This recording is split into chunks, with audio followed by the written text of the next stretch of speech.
Un impressionnant brasier et une colonne de fumée noire qui s'élève dans le ciel de Dubaï. L'aéroport, l'un des principaux au monde, vient d'être touché par une attaque de drone. Preuve, au 17e jour de guerre, de la capacité du pouvoir iranien à mener encore des attaques destructrices. Alors que le conflit s'enlise, Donald Trump est-il dans une impasse? Le président américain dénonce l'immobilisme de ses alliés, notamment au sein de l'OTAN, après leur avoir demandé de l'aide durant le week-end. On préfère ne pas s'en mêler, m'ont-ils dit. Vous voulez dire que ça fait 40 ans qu'on vous protège et vous refusez de nous aider pour quelque chose de mineur? L'amertume de Donald Trump face au blocage du détroit d'Ormuz. À ce stade, la France, l'Allemagne, le Royaume-Uni, le Japon et l'Australie n'ont pas souhaité s'engager à envoyer des navires. Même si le président américain garde l'espoir de voir certains alliés s'impliquer, comme la France. Je pense que Macron va nous aider. Nous nous sommes parlé hier.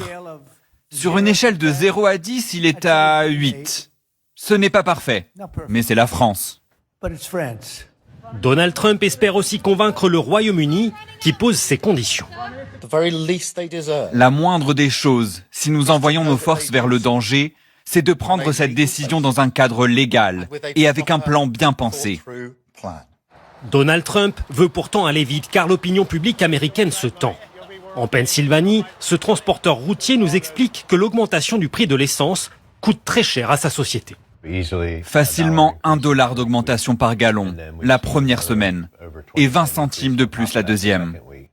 $1000 de plus dépensés chaque jour en essence, de quoi mettre à mal de nombreuses entreprises. Si ça continue pendant des semaines, des mois, peut-être un an, beaucoup de petites sociétés vont devoir mettre la clé sous la porte. Malmenés sur le front de l'Ukraine, du Groenland et des taxes douanières, les alliés de l'Amérique ne se précipitent pas pour aider Donald Trump. Le président américain paye sans doute sa première année de mandat où il a progressivement isolé les États-Unis de leur soutien traditionnel.